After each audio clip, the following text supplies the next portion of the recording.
ne reconnais rien de ce qui est ici. Ah! Hier soir, tu étais ici, dans cette maison, avec moi, avec ton mari, avec tes enfants. Mon mari, mes enfants, je ne les ai jamais vus, je ne les connais pas. Rosaura, je te le demande en pleurant. Réveille-toi! Réveille-toi! Me réveiller? Mais c'est ceci qui est un rêve! Ne ferme pas les yeux maintenant! Ne deviens pas sourde et muette! C'est une journée comme les autres, Rosaura. Toi, maintenant, tu t'es réveillée comme d'habitude, à 8 h du matin. Personne ne t'a donné de somnifère. Personne ne t'a mis des tests sur le visage. Qu'est-ce que c'est que cette grève du sommeil? Moi, ton innocente sœur, ta copine qui ne te veut ni trop de mal, ni trop de bien. Secoue-toi, Rosaura! Ceci n'est ni un rêve, ni un évanouissement. Ce n'est qu'une manœuvre naïve pour pas me parler. Ah!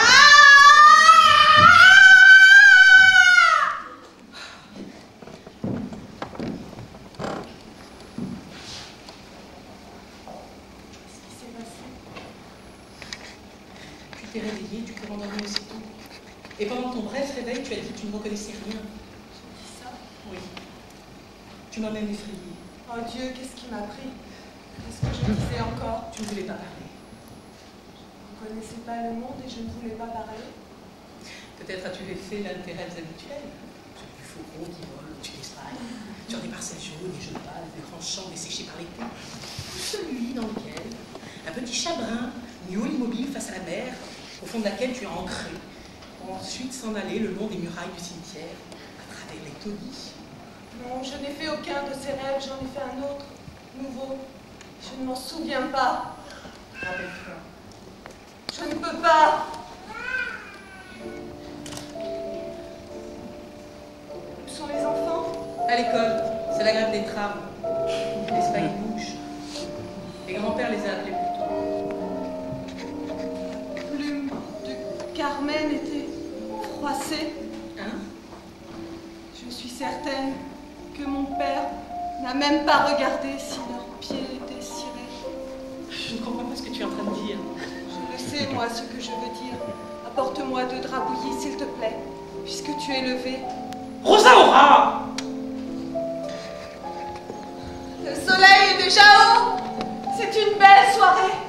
S'il te plaît, tire au moins les tapis qu'entre un peu d'obscurité. Non, ouvre directement la télévision. C'est presque l'été maintenant. Les aigles sont depuis peu revenus sous le trottoir. Bien sûr, c'est difficile de s'adapter. Rosaura, je devrais appeler un médecin.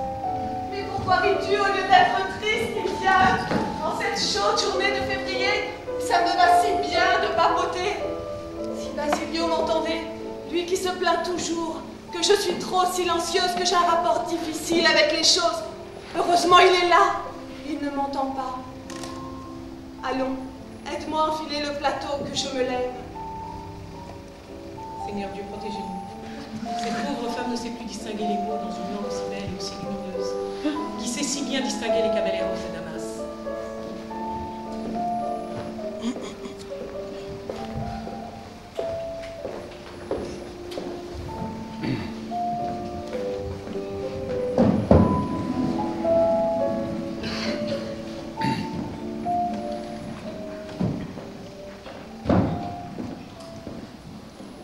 Comment va ma pauvre Rosaura? Si vous voulez, elle est en train de guérir. Elle en aura encore pour combien de temps? Plus ou moins jusqu'au printemps prochain. Mais qu'est-ce qui s'est passé?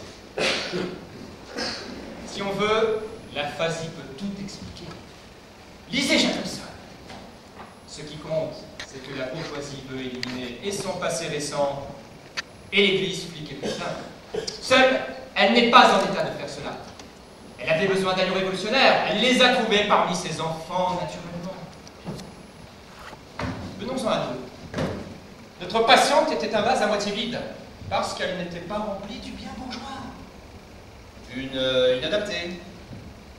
Mais enfin, ceci, c'est un asile ou un séminaire d'études marxistes? Jouer. C'est cela surtout qu'on oubliera. Excusez-moi si je reviens comme les coqs.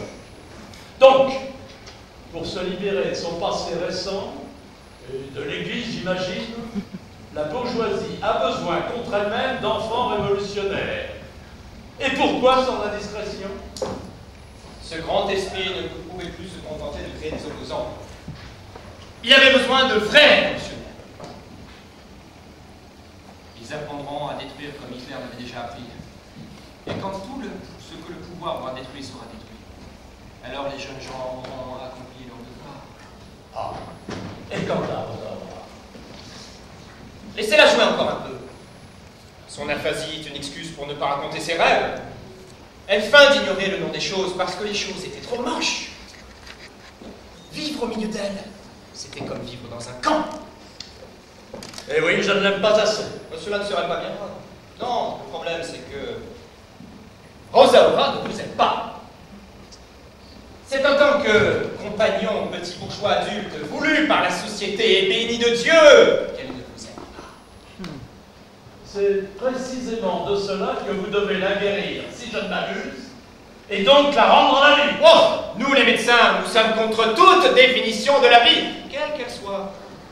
La seule chose que nous sachions, c'est qu'est vivant celui qui vit. Intéressant, très libéral. Et je dirais même plus. Mettons en discussion l'idée reçue sur la vie, et nous croirons préférable d'accorder leur univers aux soi-disant fous, plutôt que de les faire rentrer dans celui qui les a exclus. Vous voulez me scandaliser? Et oui, par-dessus tout, ils ont eu le courage d'accomplir l'énormité. Cher docteur, ça ne m'étonnerait pas que vous soyez un peu amoureux de ma pauvre Rosaura et que vous profitiez de son état pour lui tenter les fesses. Et bien sûr que je l'aime, parce que très saintement, pour Rosaura, de petits seins ont commencé à pousser à son fils Carlos. Et sa fille Carmencita, c'est un petit pénis. Et à moi? Votre nom de Basilio ou de Marie est tabou dans le système linguistique de Rosaura. Vous m'y faites revenir au plus vite, s'il vous plaît. Plus tard, au printemps 68, mettons-en mai si vraiment vous y tenez. J'y tiens, j'y tiens. Ainsi, Rosaura, qui avait trouvé le moyen de désobéir sans être désobéissante, recommencera à obéir sans être obéissante. Elle qui entend le chant des aigles sous le trottoir, écoutera le gazouillis des hirondelles sous la corniche, et les choses reprendront leur place et leur qualité, puisque c'est de la raison que vient toujours le dernier mot. Ok. Ma femme réapprendra à parler la réalité. Ne confondez pas cette condition bourgeoise avec la réalité. C'est une identification offensante. Ne confondez pas le silence avec la parole ou le hurlement, monsieur! Arrêtez de ça de merde! Ne me cassez pas les couilles! En dansant le ballet Brechtel marxiste amer.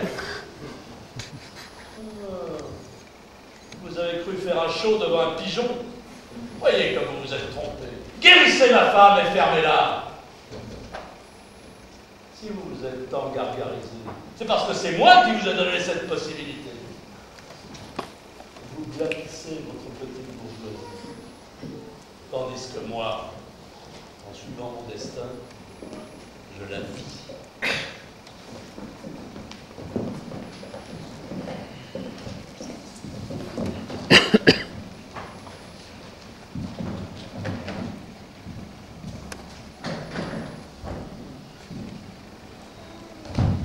Basilio!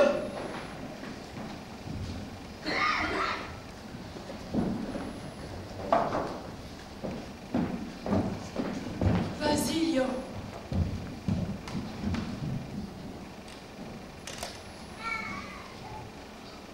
Cette fois, je me souviens de mon rêve. Ce n'est pas tant pour cela que je suis heureuse, Basilio, mais pour ce que le rêve m'a dit.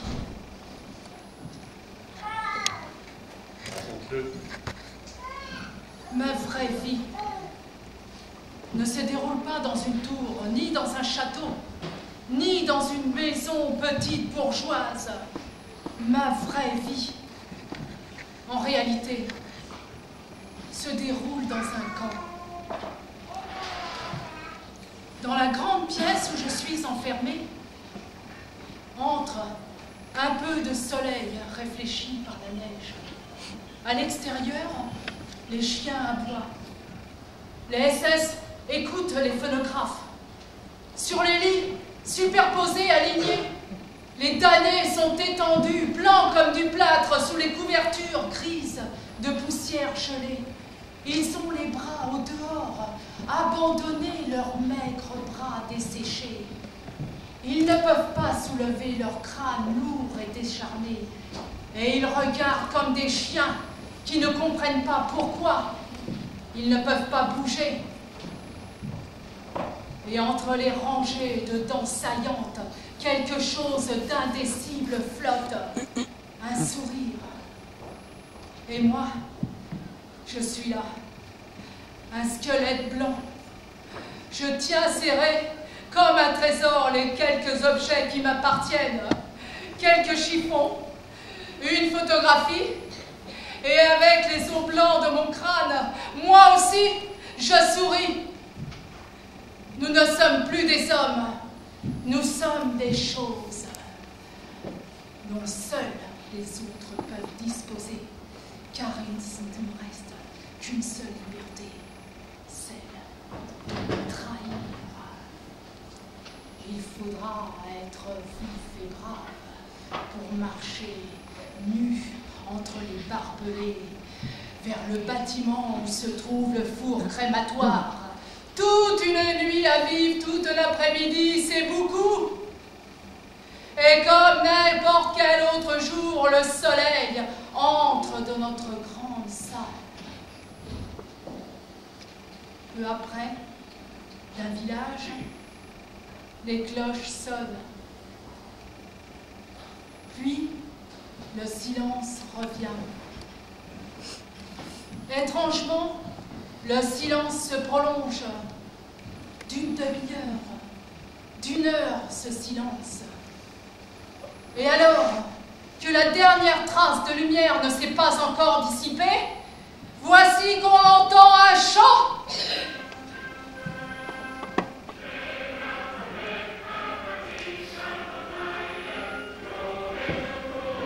C'est un chant entendu dans l'enfance, quand l'Espagne était libre et qu'il y avait des drapeaux rouges sur les mairies.